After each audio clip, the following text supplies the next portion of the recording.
America is stunned. Two of its main ideological rivals have begun testing the United States' patience. According to leaks from reputable outlets, Russia and China shot down an American satellite over U.S. territory. This marks the first time in history that foreign powers have taken such a provocative step near the continental United States. There are no official statements. The Pentagon remains silent. So does the White House. But leaks from private military chats and encrypted channels have already started to seep into the media space. The satellite, a communications unit operated by a U.S. Department of Defense contractor, was reportedly disabled at an altitude of about 600 kilometers over the state of Montana. According to sources, the strike may have been carried out using a ground-launched missile from China, possibly in coordination with a Russian interceptor satellite. While there is no official confirmation, disturbing signals from orbit speak for themselves. America is in shock, not just from the loss of the satellite, but from the possibility that this may be the first direct act of orbital aggression by two nations that, until now, had limited themselves to cyber attacks and economic pressure. The United States now finds itself in a situation no one was prepared for. The White House is holding urgent closed-door meetings. The Pentagon is activating security protocols. Most troubling of all, no one knows how to respond. And in this silence, inaction is louder than words. Donald Trump, recently returned to the White House, had vowed to take a tough stance against China and Russia. But so far, it's just rhetoric. The whole world is watching to see whether Washington will act or swallow the blow and keep everything under wraps, signaling weakness. Meanwhile, Beijing is stepping up pressure on other fronts. China has launched a new phase of its trade war with the U.S., and this time, it's hitting where it hurts most.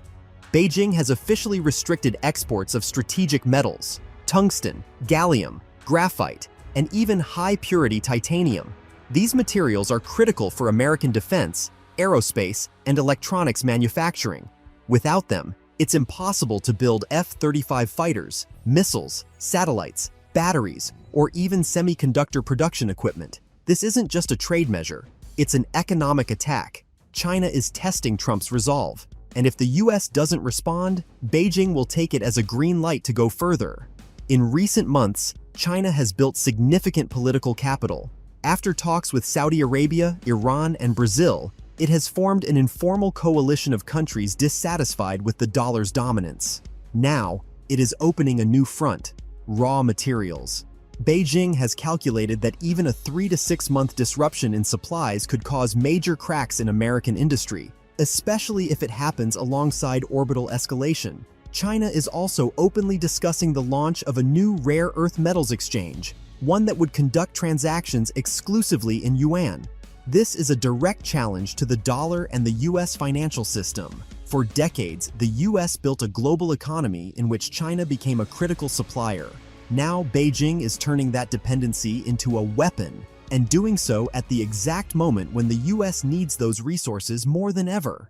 Trump continues to issue tough statements. He threatens new tariffs, blockades, and sanctions. But China is used to his style and no longer reacts.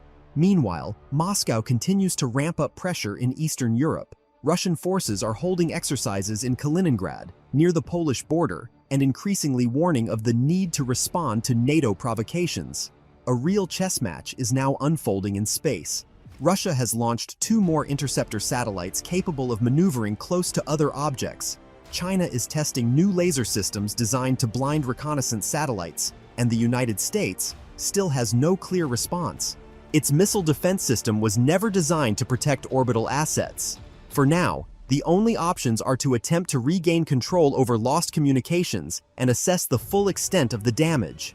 America has found itself in a state of strategic shock on multiple fronts: in orbit, in trade, in the technological standoff. And all of this is unfolding against the backdrop of a deepening internal crisis. The president is facing a collapse in public trust, Congress is fractured, and the military is struggling with a shortage of critical components. For months now, the Pentagon has been sourcing graphite from third-party countries because Chinese supply channels have been cut off. Satellite production is slowing, and satellites are the eyes and ears of the United States in the 21st century. We are used to thinking that wars begin with tanks and missiles, but today it is different. Modern war begins with scarcity. with loss of communication, with the breakdown of logistics, and with attacks that cannot be immediately proven. Who took down the satellite?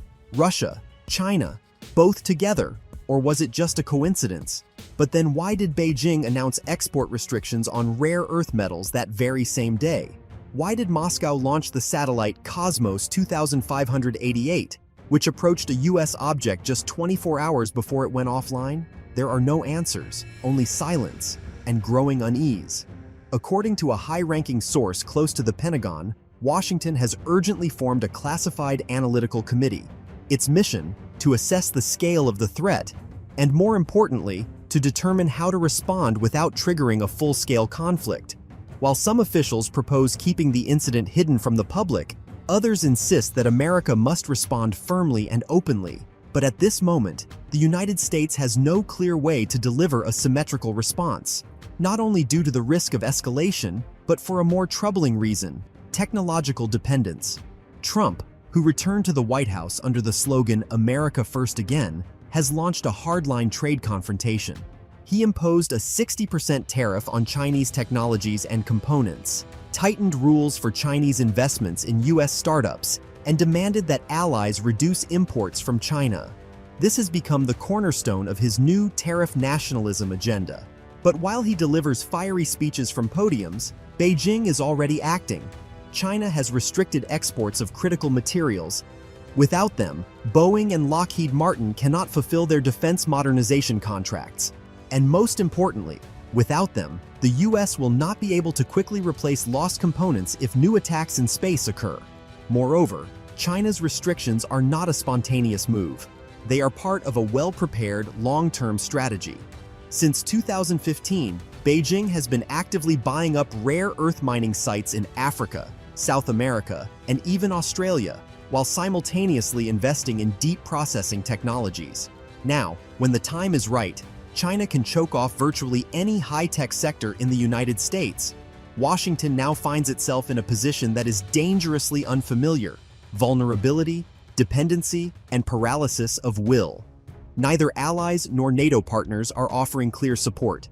Europe fears being drawn into a conflict. India is hedging its bets on neutrality. Japan is focused on its own energy security.